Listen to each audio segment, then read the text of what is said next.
by Congresswoman and former presidential candidate Tulsi Gabbard.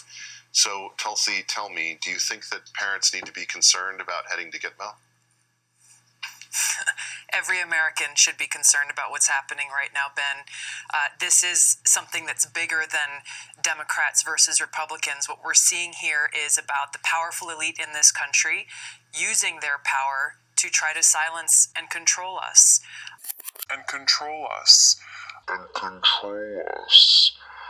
What is so dangerous about this situation is we have the Attorney General essentially weaponizing our federal law enforcement agencies to intimidate and silence the American people, to try to silence us into compliance, essentially.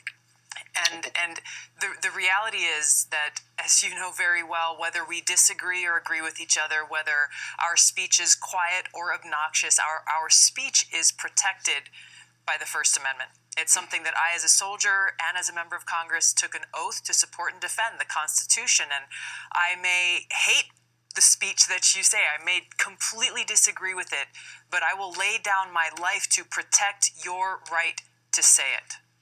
One of the things that concerns me so much about this particular moment, Tulsi, is that it's not necessarily about the people who you hear about getting into fights over this, who actually have to go to court and defend themselves. It's about all the people who stay quiet because of the forces of the elite, because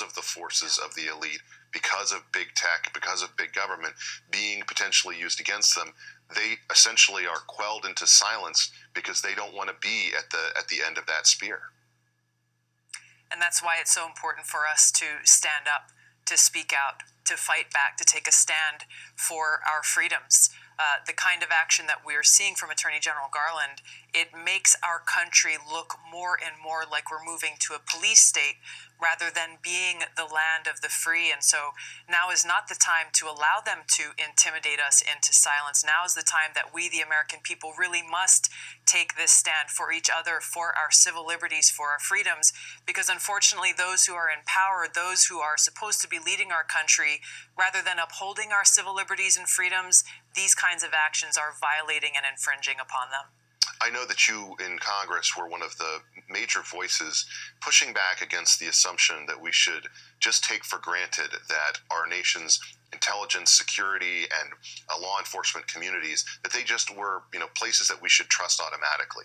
You wanted to see them have more oversight and more transparency because you felt that we needed to be more skeptical. That's not been something that I think traditionally a lot of Republicans listen to, but a lot more of them are listening to it now. What are some of the steps that we can take to have more confidence that we won't see a situation where things like the Department of Justice are being turned against our own law-abiding citizens?